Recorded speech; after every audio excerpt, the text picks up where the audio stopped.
बिहार में आप भी चुनाव लड़ने जा रहे हैं।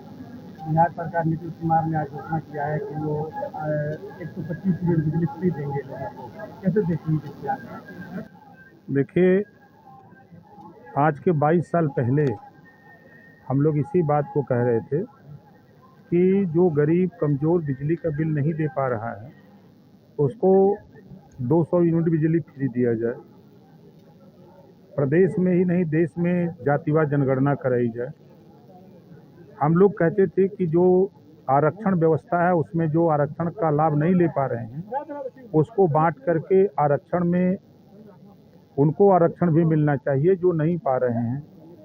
जो बातें आज के 22 साल पहले मैं कहता आया, आज उसी बात का ऐलान आपने देखा कि दिल्ली में केजरीवाल जी ने किया। आज उसी बात का ऐलान बिहार के मुख्यमंत्री माननीय नीतीश जी ने किया।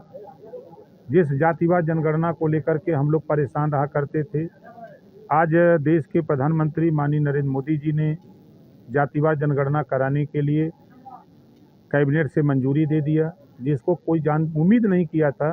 सभी विपक्ष के लोग यही कहते थे कि भारतीय जनता पार्टी एनडीए सरकार जातिवार जनगणना नहीं कराना चाहती, लेकिन मुहर लग गई कैबिनेट की और ऐलान भी हो गया जातियों की गिनती जातिवार जनगणना कराने का। तो ये तो होना है, जो हम लोग चाह रहे हैं वही तो हो रहा है। आप धैर्य रखिए, देखिए एक दिन में नहीं होगा, एक दिन जरूर होगा। राहुल गांधी का एक बयान आया है इलेक्शन कमीशन को लेकर के, लेकिन इलेक्शन कमीशन यहाँ पकड़ा गया है एफआईआर से। उसमें अब इसी जो है वो इलेक्शन कमीशन है या बीजेपी का इलेक्शन चोरी शाखा बन गया है, कैसे देखते हैं? देखिए, और राहुल गांधी जी बड़े नेता हैं, वो भारत का खाते हैं और विदेश का गुण गाते हैं। जब जब वो विदेश जाते हैं तो भारत को कटघरे में खड़ा करते हैं। ये जो बयान दे रहे हैं उनकी हताशा और निराशा, जो चुनाव आ रहा है बिहार का, जो महाराष्ट्र का चुनाव के समय भी यही बात बोले थे, तो उनकी हताशा और निराशा है कि वो जान रहे हैं कि सरकार हमारी बनने वाली नहीं है। जो काम हमको करना चाहिए वो काम हम कर नहीं पाए। आज किसान सम्मान निधि किसानों के 6,000 रुपया सीधे खाते में जा रही है। गरीबों के इलाज के लिए आयुष्मान कार्ड बना करके 5 लाख रुपया गरीबों को सीधे उनके खाते में जा रहा है। आज 80 करोड़ लोगों को राशन उनके घर मिल रहा है। आज प्रदेश में जो दंगे होते थे कांग्रेस की सरकार में, सपा की सरकार में, बसपा की सरकारों में, वो दंगे नहीं हो रहे हैं, कर्फ्यू नहीं लग रहे हैं, अमन चैन है। कहीं भी कोई घटना हो रही है तो 24 घंटे के अंदर कानून का राज है। पुलिस तत्काल उनको गिरफ्तार करके जेल के अंदर डाल रही है। ये इन लोगों को बुरा लग रहा है कि ऐसा क्यों हो रहा है। बयान है इलेक्शन चोरी शाखा बता रहे हैं बीजेपी की राहुल गांधी, इसको कैसे देखते हैं? अब उनका बयान में कोई दम नहीं है कि चुनाव आयोग स्वतंत्र है। चुनाव आयोग अपने मन से काम करता है, चुनाव कराता है।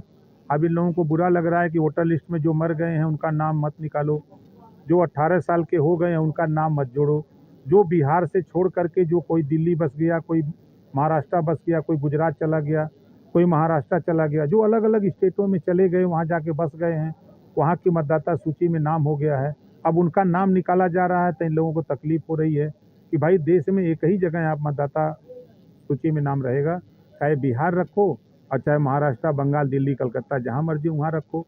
तो कौन सा चुनाव आयोग गलत कर रहा है? ये लोग उसी वोट के आधार पे फर्जी मतदान करके चुनाव जीतने का सपना सजो रहे हैं। यही इनकी दुर्गति का कारण है। वैसी का भी एक बयान आया, उसमें उन्होंने कहा कि केंद्र सरकार को निशाना साधा है, कहा है कि बिहार में आपको बांग्लादेशी और रोहिंग्या पता चल जाता है, लेकिन पाकिस्तान से पहलगाम में आतंकवादी घुस जाता है आपको पता नहीं चलता है। जब उनको ऑपरेशन सिंधु तब तक जारी रखना चाहिए जब तक उन चारों को वो न कर लिया जाए। देखिए, ओवैसी जी बड़े नेता हैं, उनको तो चाहिए कि 20% आबादी है मुसलमान की, वो मुख्यमंत्री बनाने की बात करते। उनका समाज कभी कांग्रेस को, कभी बसपा, कभी सपा को जाता है।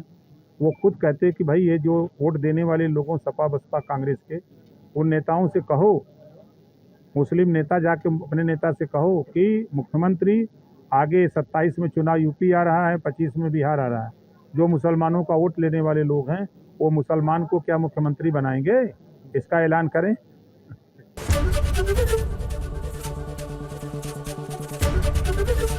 एबीपी गंगा, खबर आपकी, जुबान आपकी।